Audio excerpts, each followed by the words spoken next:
elementos básicos daquele casal, aquilo funciona. Então, é muito difícil nós estabelecermos regras. Agora, para mim, fica importante os casais perceberem as mudanças da relação, né? As fases que se sucedem. Na medida em que vão, digamos, envelhecendo? Envelhecendo, exatamente. Porque o casal que procura eternamente a paixão, ele pode se frustrar, né? Porque a paixão pode ser um momento, né? Agora, o amor pode ficar por muito tempo, 40, 50, uma vida inteira. Esse amor que fica precisa ser prático? Também.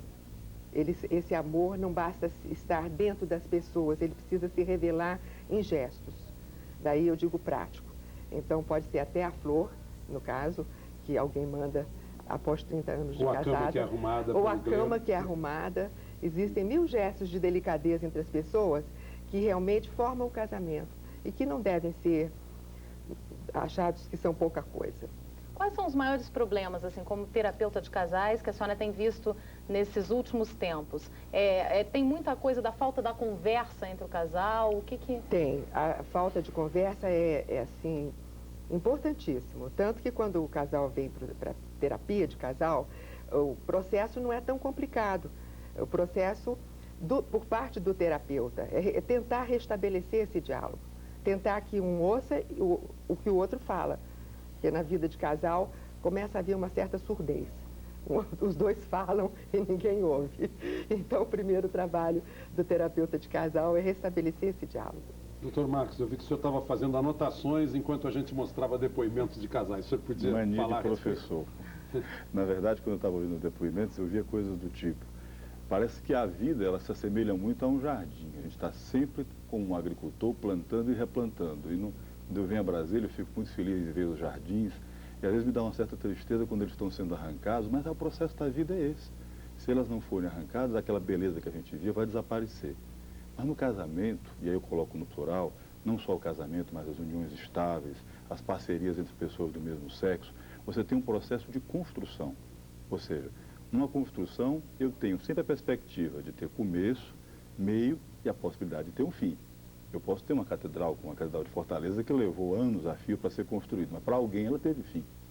Então, nesses processos de estar sempre em construção, esses cuidados diários, eles são muito importantes. Como o jardim tem que adubar, tem que semear primeiro, depois Exatamente. adubar, regar, podar. Isso, tirar Até os onde excessos, se pode podar? Né? Olha, hoje eu creio Ou que... seja, as concessões mútuas. Eu creio que hoje a lei, eu falo um pouquinho também como advogado, a lei está um tanto quanto a reboque da história. Então, a sociedade hoje já consegue dar passos que a lei não conseguiu. Por exemplo, a lei diz que a coabitação é um dever conjugal. Hoje os casais exercitam a possibilidade de continuarem enquanto casais morando em casas separadas. Isso pode ser um podar, ou porque tem um parâmetro de uma relação pretérita, ou porque aquela própria relação já demonstrou que a amorosidade entre eles é mais fácil de ser conjugada se eles tiverem os seus espaços individuais. Às vezes funciona melhor para alguns casais, né? Funciona. Vamos ouvir o Pode ser depoimento uma da forma, rua, mas onde funciona está melhor. a Mailuce Vilela. Mailuce. Alexandre, eu estou aqui com um marido e uma esposa, mas de relações diferentes. A Beth vive há de 24 anos com o marido dela na mesma casa e vive bem. E aqui também o Júlio, que vive há 12 anos com a mulher dele, mas em casas separadas. Vou começar pelo Júlio. Júlio, por que essa opção de morar em casa separada? Olha, a razão pela qual nós fizemos essa opção decorre, logicamente, da história de vida de cada um. E nós entendemos que essa forma de relacionamento é a que melhor representava e satisfazia os nossos anseios. Não acho que seja receita para ninguém. A felicidade é construída na relação diária e na constante troca de informações, de impressões entre as pessoas, para que o relacionamento sempre fique melhor. Você disse que você tem 2 filhos, a sua mulher também tem, mas você vem de um primeiro casamento. É um receio? Você entrou com o pé atrás ou não? Não, quando nós nos encontramos, cada qual tinha seus filhos do primeiro casamento. Eu tenho 2 filhos, ela tem 2 filhos. A relação com os 4 poderia se complicar e nós entendemos que caminhamos para virmos, provavelmente, a ficarmos juntos depois que a relação dos filhos estiverem perfeitamente equacionadas, porque a nossa relação não depende só dos 2, tem outros atores envolvidos que nós temos que equacionar para que a nossa felicidade e a felicidade deles seja respeitada. No primeiro casamento, você ficou casado quanto tempo? Foram 11 anos de casamento. Numa relação, como que, assim, vocês moravam juntos, na mesma casa? Sim, morávamos juntos, Foi uma relação boa, se acabou, e na segunda relação a história está sendo diferente pelas características da própria relação. Ok, obrigada, Júlia. Eu vou voltar para o estúdio, depois nós vamos conversar com a Beth, que ela vai contar pra gente. Alexandre. Bem, no próximo bloco a gente continua falando sobre homens e mulheres. Uma bruxa de verdade ensina fórmulas e poções mágicas que podem conquistar e atrair. Mistura de ervas, frutas e flores, a receita do amor.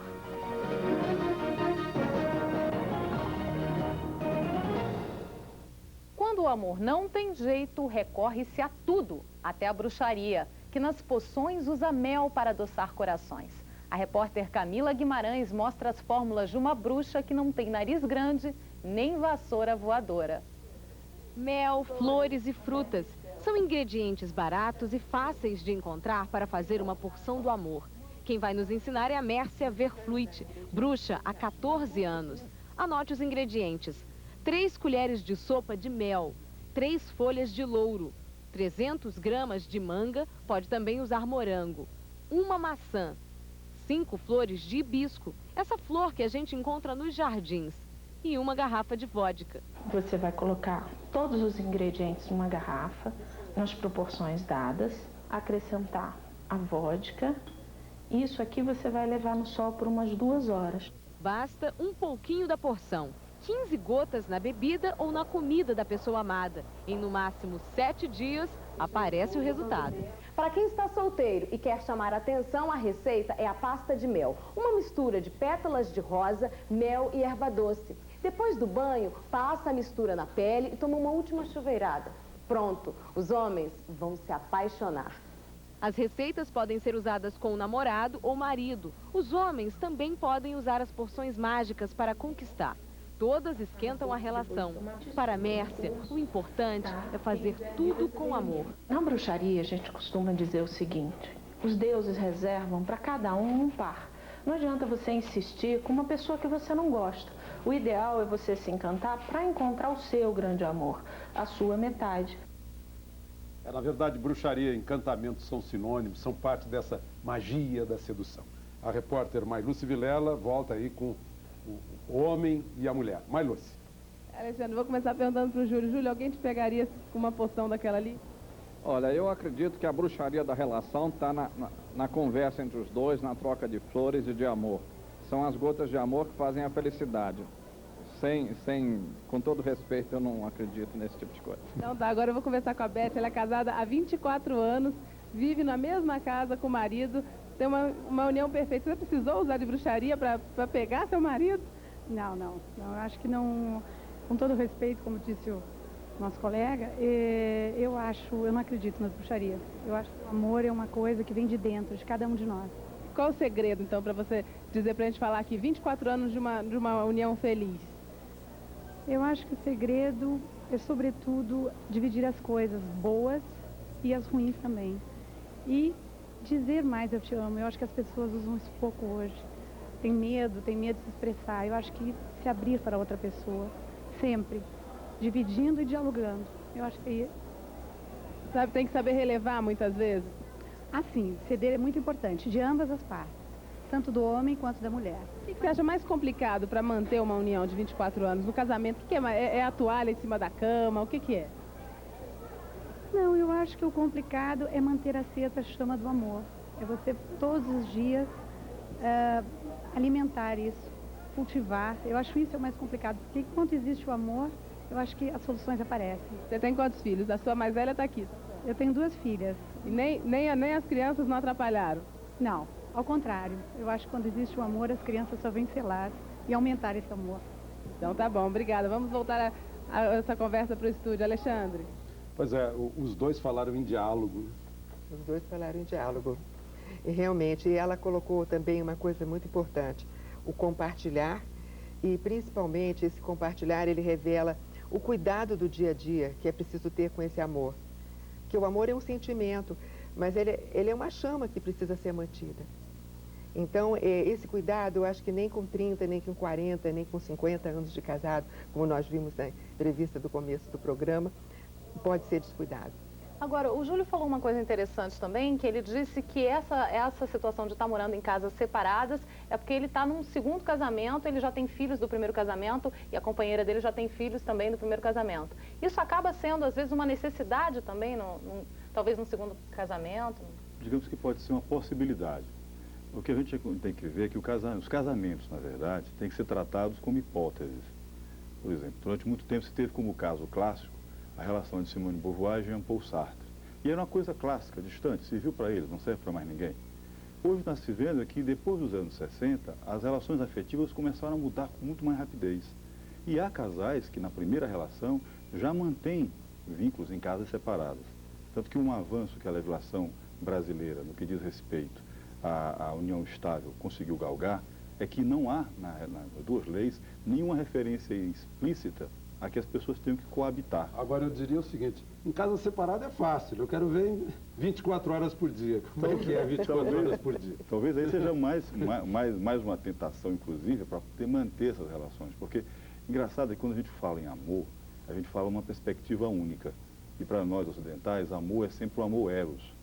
O amor do cotidiano, o amor de dividir as camas, o amor de dividir as relações. Eros e ego. Isso, e ego. É tanto que a gente costuma dizer que quando começa a terminar a separação, o meu bem vira os meus bens. Mas é possível também se ver que existe o amor da amizade, o amor filhos, que tem que estar dentro dessa relação. O livro fala disso também? Fala. O livro é um passeio sobre o casamento e as separações da antiguidade até a contemporaneidade brasileira. Quer dizer, a gente está vendo que o amor é uma combinação de tudo isso, né? É uma combinação de paixão, de amizade, de companheirismo, de coisas práticas, de concessões, de paciência. Com uma dose de mistério. Por que amamos aquela pessoa? Acho que mais do que um berleiro simples, mais do que um arquiteto, eu tenho que na relação ser também um decorador. Eu não preciso demolir a casa para construir uma outra. Eu posso redecorá-la. Agora, é preciso que, para que isso aconteça, o casal queira viver isso. Tem uma frase do Dalai Lama, que eu corro o risco de não dizer literalmente, mas que ele diz mais ou menos assim: nas relações, é preciso que o amor seja parte da relação e que eu não espere o amor do outro. Então, se não houver essa construção de troca, tudo mais vai ser uma ficção. Agora, qual a hora de procurar um terapeuta? Quer dizer, quando que o casal deve procurar ajuda de fora para resolver os seus problemas? Olha, aí depende das situações, é difícil de dizer uma hora, mas parece que quando um já não ouve o outro, né, e quando há uma crise que ameaça uma separação que os dois não querem, é a hora. E se os dois não querem, a terapia tem boas chances, se os dois não querem. Agora, até onde as ofertas da vida moderna acabam atrapalhando o relacionamento dentro dos lares? As ofertas da vida moderna, sem dúvida, são tentadoras. Quer falar um pouquinho você, Marcos? Hoje, uma coisa interessante que tem acontecido conosco, advogados, é que a gente tem conseguido progredir para o que a gente chama de mediação. E tem surgido um boom muito grande de advogados familiaristas que tentam se especializar nessas relações e tentam fazer essa partilha. É tanto que a leitura passa a ser uma leitura interdisciplinar, com a psicanálise, com as terapias, com a própria economia doméstica. Então você começa a ver que nessas relações em si, há processos de construção que são muito próprios. Não dá para dizer hoje, estabelecer um ranking. Os casais se separam por quê? Por alcoolismo, por violência doméstica, por infidelidade. Eles se separam por tudo isso. Às vezes, numa mesma construção, há todos esses ingredientes. Em outros, há um desses. E às vezes, o ingrediente que pode ser considerado menor para um casal, para outro não é. Porque na história de vida de uma daquelas pessoas, havia, por exemplo, uma história de alcoolismo. Então a presença daquele dado é fatal para que aquela relação venha a findar. Bom, a gente agradece a presença de todos aqui nesse debate sobre o Dia dos Namorados. Obrigada. Nada. Agradecemos também. Daqui a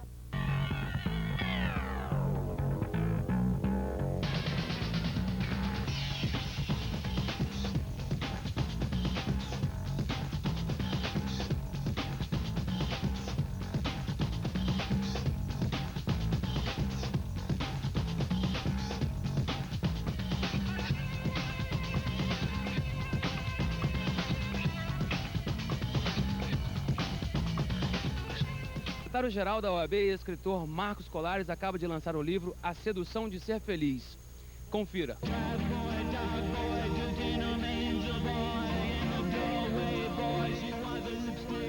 A ideia do livro é falar de casamentos, né? Ou seja, não só do casamento.